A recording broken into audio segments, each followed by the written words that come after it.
This is Autoline Daily, the show dedicated to enthusiasts of the global automotive industry. Heavy-duty trucks are now getting slapped with import tariffs in the U.S. President Trump announced he's imposing a 25% tariff on heavy-duty trucks starting on October 1st to, quote, protect our great heavy truck manufacturers from unfair outside competition. But no details or how the plan will be implemented were given. Also, the European Union and Japan have negotiated trade deals that prevent tariffs from stacking on one another, so it's not clear how companies from those countries will be impacted. According to the Commerce Department, about 245,000 medium and heavy-duty trucks worth around $20 billion were imported to the U.S. last year. International Motors relies the most on imports, with 98% of its trucks coming from Mexico, followed by Daimler Truck at 83%.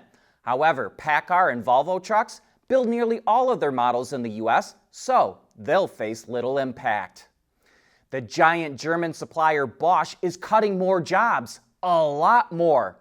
Last year it had around 418,000 employees globally, but the company announced it's laying off 13,000 workers, or about 3% of its workforce by 2030, most of which will be in Germany.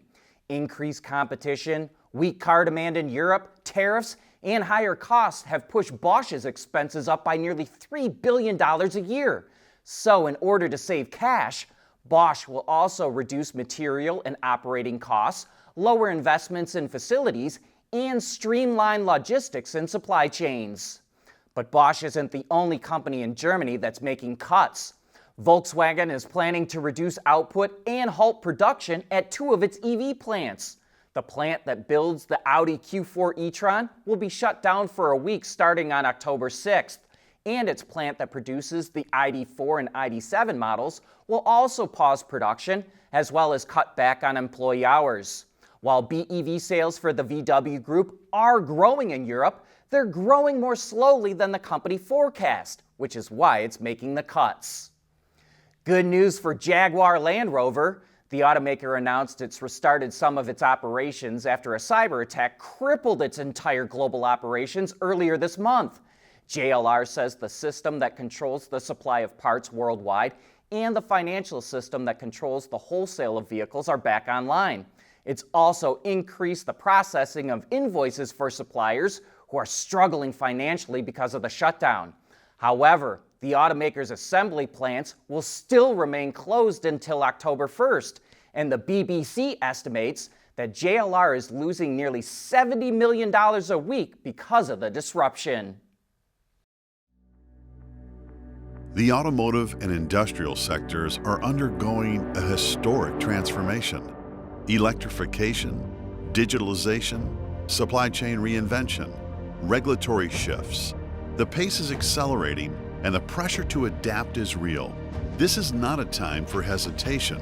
It's a time for bold decisions, backed by fast, effective execution. You need a partner who understands complexity, from factory floors to boardrooms, and delivers measurable results. That partner is Alex Partners, when it really matters. In the middle of the year, the Chinese government told automakers to stop the price war because it was going to damage the industry. But that never happened because the Chinese industry has massive overcapacity problems and sales aren't growing as fast as they used to. Now BYD, the biggest automaker in the country, is cutting prices again after cuts in May and earlier this month. The company announced a roughly $1,400 discount on some versions of its Kin Plus sedan, which is one of its best-selling models. But BYD likely made the move because its overall sales in China have dropped 4 months in a row, and coupled with that overcapacity, it's why the company is so aggressive with its global expansion. But that's not just BYD. Dongfeng says it wants to sell 80,000 ICE hybrid e-Rev and electric vehicles in Europe next year, which would be about 3 times its current sales. Xpeng, which already operates in Germany, is expanding to 5 new markets, including Switzerland, Austria, Hungary, Slovenia, and Croatia. Then Xiaomi plans to enter Europe in 2027, and it just announced that it opened a brand new R&D and design center in Germany. But this could potentially slow their expansion plans. China's Ministry of Commerce announced that automakers will be required to obtain permits to export EVs starting next year. China says tightening export rules is part of its effort to promote the, quote, healthy development of the EV industry. Xiaomi is launching a new car customization service in China for the top versions of its SU7 and U7 models. The company will offer unique finishes for the body, wheels, and brakes. There's new materials available across the entire interior, as well as custom stitching and badging, and you can even choose from a few different 24-karat gold emblems. Xiaomi says it's first going to try out the program for a year and will limit the service to 40 vehicles a month. But customers have to commit to at least $14,000 worth of upgrades, so it has the potential to make at least $6.7 million over that year. And you can understand why other brands like Porsche offer similar services. It looks like we'll see EVs in China with sodium-ion batteries soon. Battery maker CATL announced that it will start shipping the batteries to EV makers next year.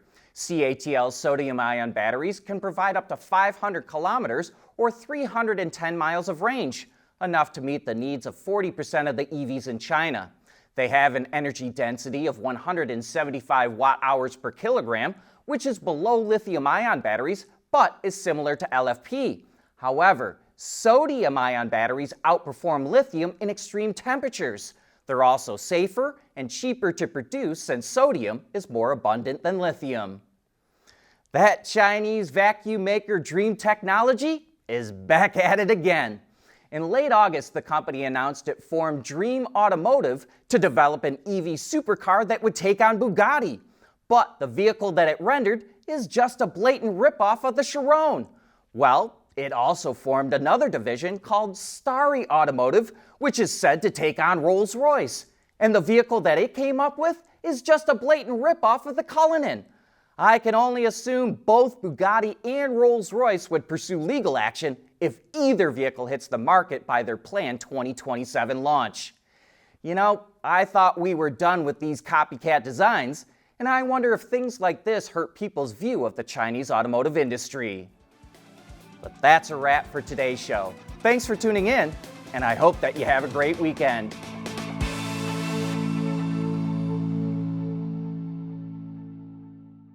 Autoline Daily is brought to you by Alex Partners, when it really matters.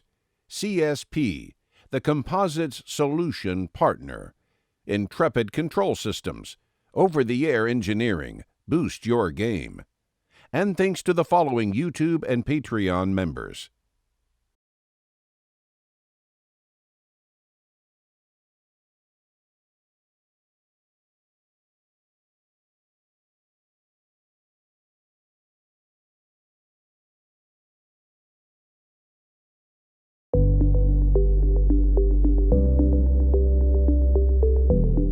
Developing today's vehicles, issues can happen in an instant. What good is knowing your problems without the data to solve them? Meet Wireless Neovi Cloud, your secure off-the-shelf solution, empowering real-time collaboration for quick resolution. With Wireless Neovi Cloud, your team can prevent issues before they can escalate. Driver communication data and remote diagnostics to analyze and resolve your problems using OTA, allowing your executives oversight throughout the process. Wireless Neovi Cloud, your vehicle update solution in production and on the road. Intrepid Control Systems, driven by your data.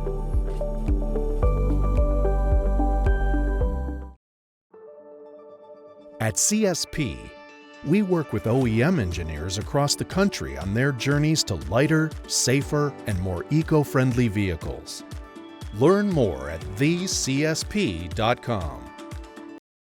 Ward's is the industry leader for news, data, and analysis. That's why companies across the globe subscribe to our premium service, maybe even your own. Log in for subscriber access now. Check your company's intranet for details and rely on wardsauto.com to keep you informed.